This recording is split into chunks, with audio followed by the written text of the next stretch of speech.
rappresenta una vera eccellenza, e anche egli una vera eccellenza del territorio. Questo territorio ha bisogno di personaggi come lui. Io ti auguro ancora tanti successi. Grazie. Grazie Sindaco. Allora, prima di questo pensiero voglio solo aggiungere... Luca, scusa un attimo, c'è anche il tifo da stadio. Allora, io ho qua alcune fans, prima mi hanno dato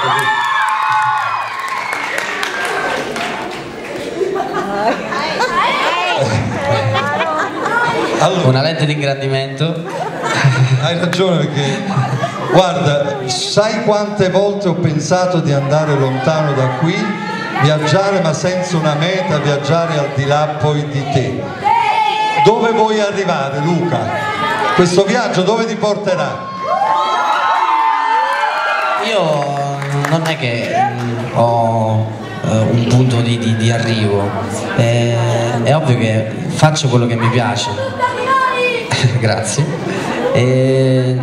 Cerco di fare quello che mi piace, poi indipendentemente da dove arriverò, so da dove sono partito e adesso penso a quello che sto facendo. Mi vivo il carpe diem.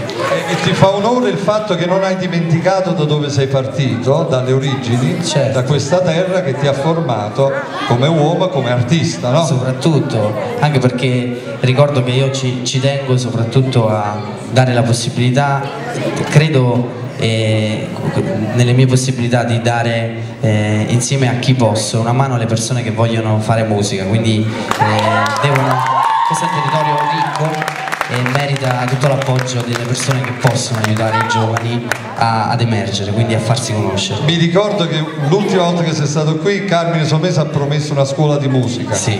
Vero? La facciamo, Carmine?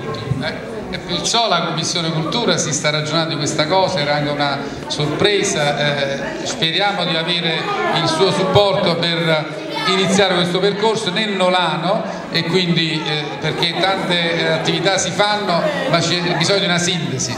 Noi lo vedremo ancora più in alto, dopodiché poi come padrino di tutto chiaramente inizieremo questo percorso importante che noi abbiamo già immaginato, perché già la Commissione Cultura è una cosa importante e quindi nel corso del 2011 imposteremo questa iniziativa che vogliamo fare. Perciò questa sera ti tolgo il passo, insomma. Io voglio ringraziare a nome di tutti voi Luca Napolitano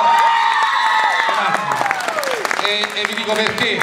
Cioè, tutti i giorni voi ogni tanto accendete la televisione, è passato tempo da quando stavamo lì con i messaggini a farlo fare, chiaramente a partecipare, ma è importante dirvi questa cosa: in quell'occasione riuscite ad aggregare l'intero territorio, aggregato l'intero territorio i ragazzi, ma non solo i giovani, no, che sono più vicini a Luca, ma tutte le età, quindi e tutte le classi politiche, tutte si sono messe insieme per dare una mano e un supporto a Luca Napolitano. Un attimo, ma oggi è Luca Napolitano che dà una mano, che dà una mano al territorio, è una cosa seria. Allora l'immagine, quando voi accendete la televisione e vedete Luca Napolitano, chiaramente che cosa pensate? Luca è di Saviano, quindi Luca è del Nolano. Se Luca diventa il massimo della canzone italiana e mondiale, chiaramente abbiamo Saviano all'apice del mondo. Grazie Luca!